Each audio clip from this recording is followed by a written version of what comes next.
చేసుకోమని కూడా ఈ సందర్భంగా ప్రభుత్వాన్ని మేము హెచ్చరిక చేస్తా ఉన్నాం. ఏం తప్పు చేసిరు కేసీఆర్ గారు?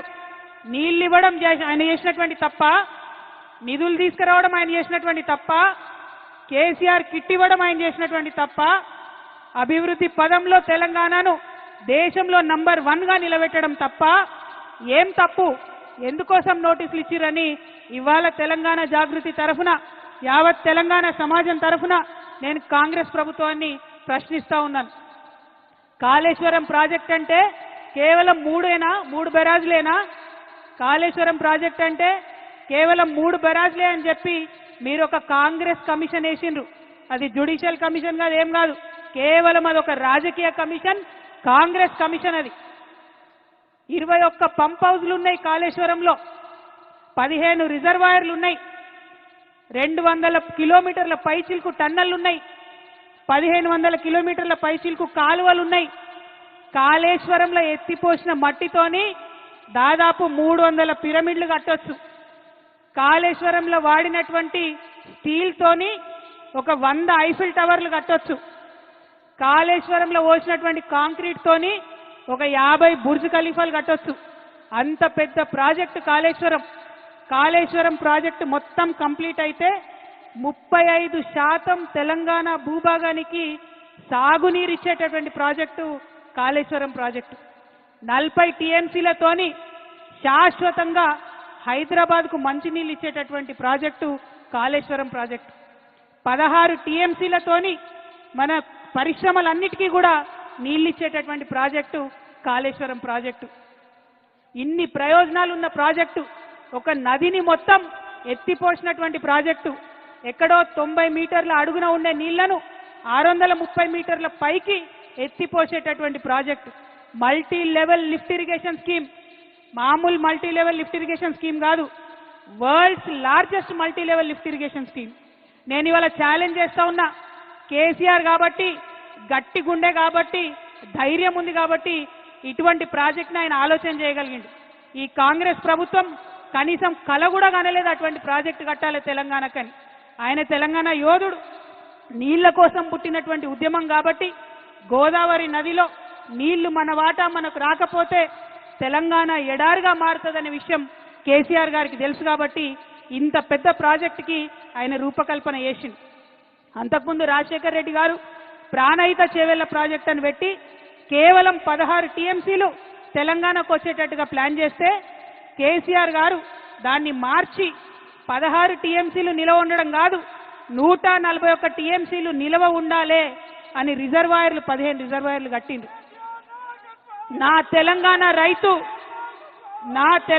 రైతు ఎన్నడూ కూడా మొగులకు ముఖం పెట్టి చూడొద్దు, వాన పడ్డా పడకపోయినా తెలంగాణ సస్యశ్యామలంగా ఉండాలని కట్టినటువంటి ప్రాజెక్టు కాళేశ్వరం ప్రాజెక్టు. మీ అందరికీ తెలుసు, ఆనాడు జలయజ్ఞం పేరుతో ధనయజ్ఞం చేస్తే మెగా కృష్ణారెడ్డి లాంటి వాళ్లకు 90% కాళేశ్వరం పనులు ఇచ్చిండ్రు. మనం తెలంగాణ తెచ్చుకున్న తర్వాత కంటిన్యూ చేసుకుంటూ పోయినాం, రీడిజైన్ చేసుకున్నాం ఆ ప్రాజెక్ట్ని. ఇవాళ నిర్మల్కి, నిజామాబాద్కి, కరీంనగర్కి, వరంగల్కి, మెదక్కి, నల్గొండకి, ఖమ్మంకి, ఇన్ని జిల్లాలలో లక్షల ఎకరాలకు నీళ్ళిచ్చే ప్రాజెక్టు కాళేశ్వరం ప్రాజెక్టు.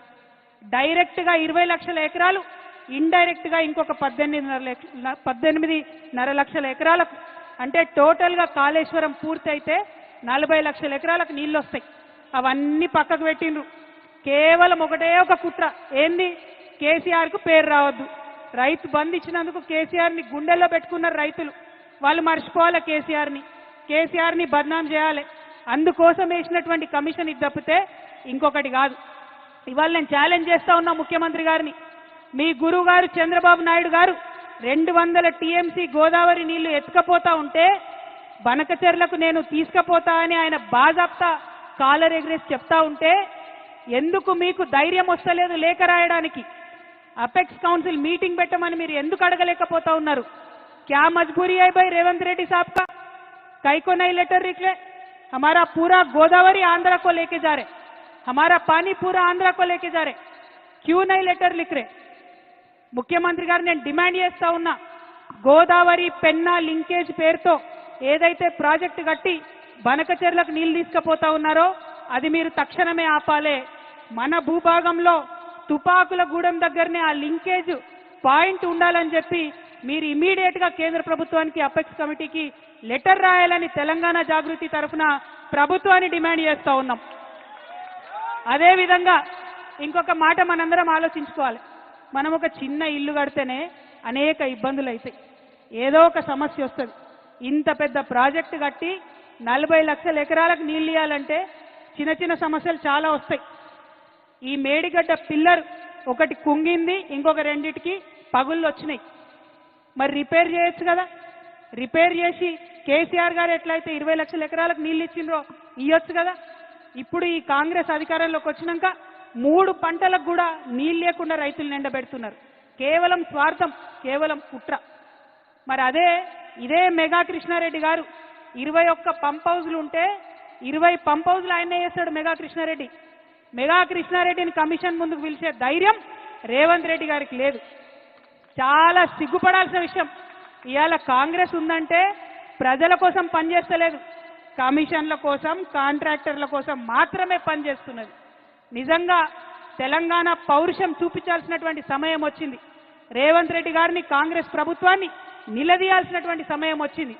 మీరు కేసీఆర్ గారికి నోటీస్ ఇచ్చే ముందు 90% పంప్ హౌజులు కట్టినటువంటి కాంట్రాక్టర్ని ఎందుకు ఇడిచిపెట్టినరో ప్రజలకు చెప్పాల్సినటువంటి అవసరం ఉన్నది. అంటే ఇది కేవలం కుట్ర అన్న విషయం ప్రజలకు అర్థమవుతుందన్న సందర్భాన్ని తెలియజేస్తూ, మరి కాంగ్రెస్ పార్టీ ఇట్లా తెలంగాణకు ద్రోహం చేస్తుంటే బీజేపీ పార్టీ ఏం చేస్తుంది? ఎందుకు ఇప్పుడు వాళ్ళ పరిస్థితి